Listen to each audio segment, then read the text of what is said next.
We're doing this because this style is awesome. That's right, we're looking at Arcane.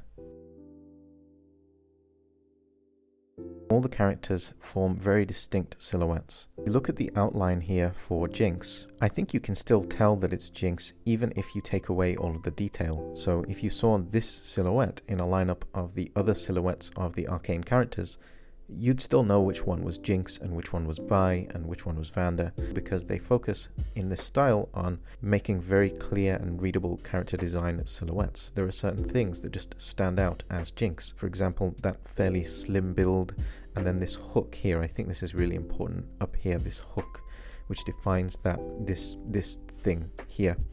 This part of her silhouette is what really makes you recognize that it's her. You can see it again in this one. This area here, this shape, is really what defines the character and makes the character stand out as unique.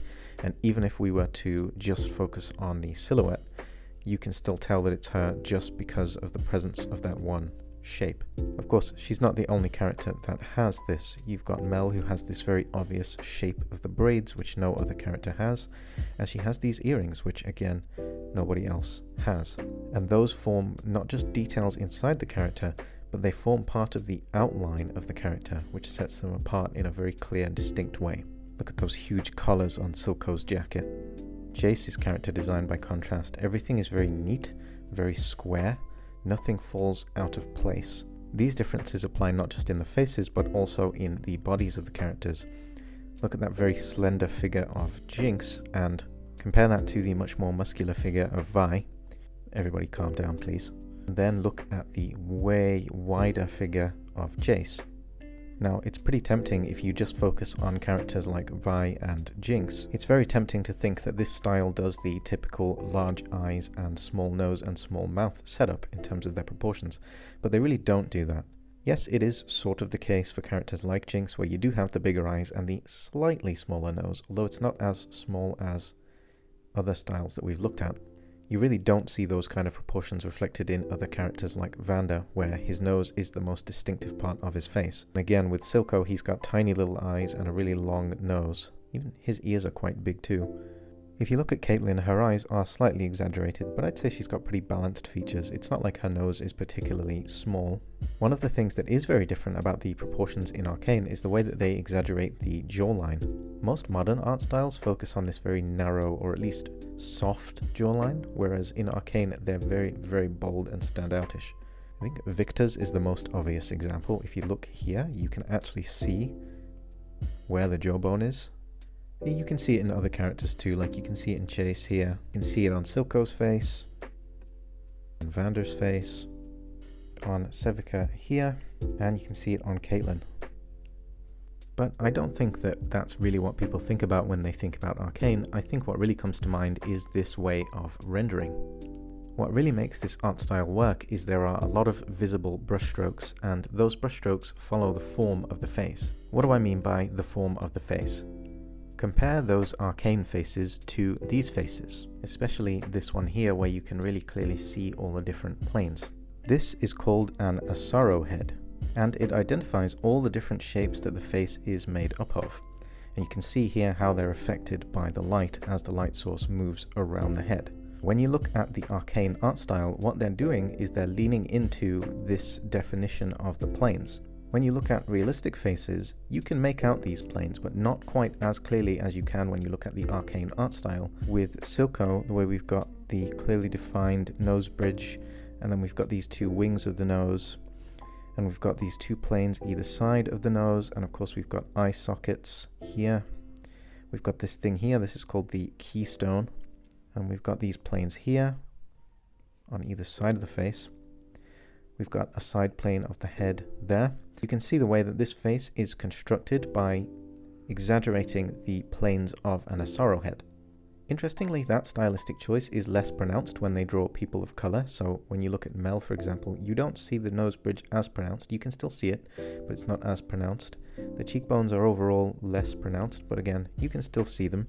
You do still get that very pronounced eye socket region. But if you compare to Jinx, you can see much more clearly defined planes. This ties into what I was saying earlier about the character designs, because when you exaggerate the planes this sharply, you can build different face shapes by exaggerating the different planes. So you can see how the nose bridge for Vanda is quite thick and then the wings are quite small. His eye sockets are quite narrow. If we look at Jinx, you see the opposite effect. The nose bridge is a little bit more narrow, the wings are a little bit thicker, but then the eye sockets are quite large. If we look at Victor, it's this separation between the cheekbone and the jawbone that really gets exaggerated, and all of the other areas are a little bit less pronounced. Another thing that you always see which helps define the planes of the face is this extra darkness around the eyes. Most of the characters have a darker upper eye socket, but they also have a darker lower eye socket. There's this area just underneath the eye here, and that is typically darker in almost all of the characters, which helps those eyes stand out more. It's less pronounced with Caitlyn, but you can still see it there and there. Again with Savika there. It's pretty obvious with Mel, really dark around her eye sockets. And the boys too, look at Victor's eye socket. In terms of the actual paintwork, we don't see very many soft edges, we see a lot of hard edges. A soft edge is one that has more of a gradual transition between the tone, like this. A hard edge is one where there's a much more clear divide between what is tone and what isn't. For example here, this is red, this is not red. Whereas in this case, the edge is much more fuzzy or soft. What you see is an emphasis on hard edges for transitions between even subtle skin tones. This is really obvious in this Vanda screenshot. Where you would normally expect to see soft transitions in other art styles, here you get unashamedly hard transitions. I keep coming back to this nose bridge, but it really is something that stands out. Typically in other art styles, you get a very soft transition between the side of the nose and the top of the nose, but here you get a very hard line between the two. Again, the same thing with the cheekbones. You can see those hard edges here underneath the nose. The presence of all these hard edges is what contributes to the Arcane art style looking blocky. Now there are some soft transitions, and if you paint with just hard edges and you don't use any soft edges, you miss something that's pretty important for the subtlety of the Arcane art style. If I zoom in on Jinx's face here just for a second and use the color picker tool, you can see, yes, there are a lot of hard transitions, for example, between nose bridge and side of the nose, between this little bit in between the lips and the nose and this outer area, but there are also lots of softer transitions. There's a soft transition here between a light tone and a darker tone as we move across the face. There's a soft transition here as we move from the middle into the side of the head, and the same thing with Vi. It's very light here, and then there's a very soft, subtle transition to dark as we come back. I think the best way to put it is that the bulk of the painting is done with hard edges. We define all of the shapes using hard edges, and then we go in afterwards and add some subtlety with soft edges. But in this style, the most important place for painting with hard edges is around the eyes. We have to do the eye thing, that iconic eye thing that everybody adds to their art style after they watch Arcane Season 2. This thing here. Now you can see this shape in real life. You often do get this highlight around the eye socket and running down into the cheek, but it's not usually quite this pronounced, and it's unique in the Arcane art style to add that, but you can see it in quite a lot of the screenshots. Even if it's just subtly, you can pretty much always still find it. What this does, having this really hard, sharp highlight around the eye, is it contrasts with those darker areas that we mentioned before that frame the eye, and it helps draw our attention to the character's eyes, especially when we're dealing with close-ups. When we have close-ups, this area draws so much attention because of the amount of contrast and because of all the hard edges. One more subtle thing which isn't often commented on is that we don't just get this strong high contrast hard edge around the eyes. It's actually around most of the facial features. If we take a look at Mel here, you can actually see it around the nose, you can see it framing the nostrils, and it's also around the lips. You can see it again framing the lips. Now it's more subtle as we go around the lips and the nose and really obvious up in the eye, but it is still there and it helps those facial features jump off of the face. How do we actually do a drawing in this style? How would I go about doing it? Let's look first at Jinx's eye here. You can see that I've built the eye and the eye socket out of hard edges. Everywhere that I can use a hard edge, I do. Even when we zoom in on the eye, you can see that the transitions between blue inside the eye are again hard edges. Once I've got all the main planes in place, I have added a few softer edges. There's some softness down here, there's a little bit of softness up there, but it's sparing and it just adds that little bit of extra detail. If we look at this Victor portrait that I did and I zoom in, you can see that again the emphasis is very much on the planes first and then using soft tones to add that little extra bit of detail.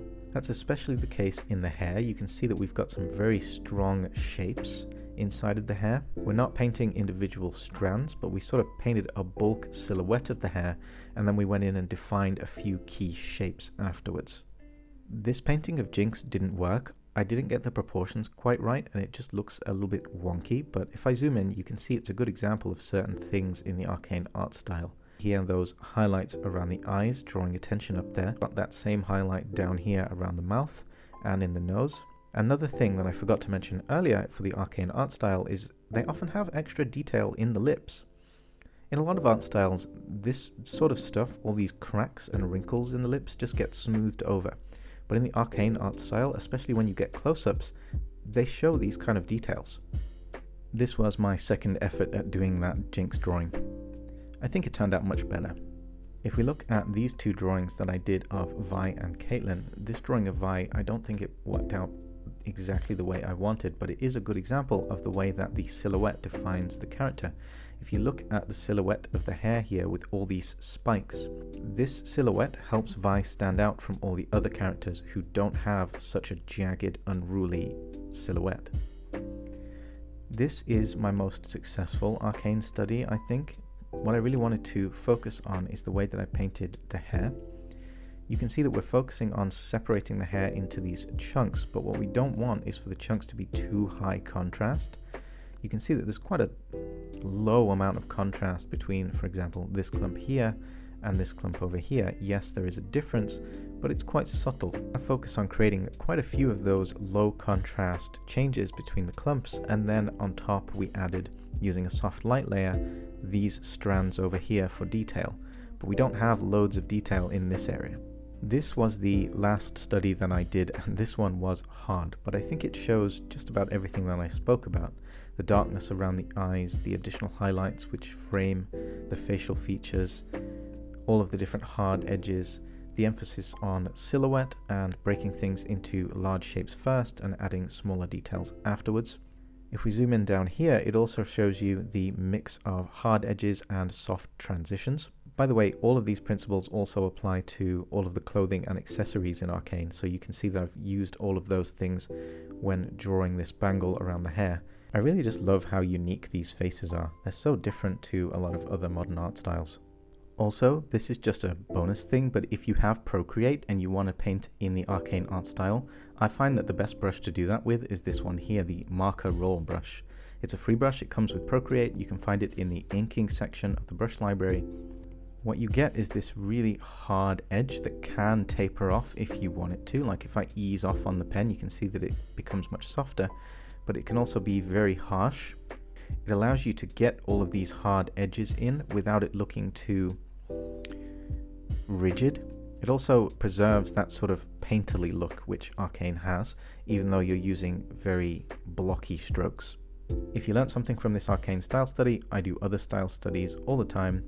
Like this video, leave a comment, subscribe, all that stuff. See you next time.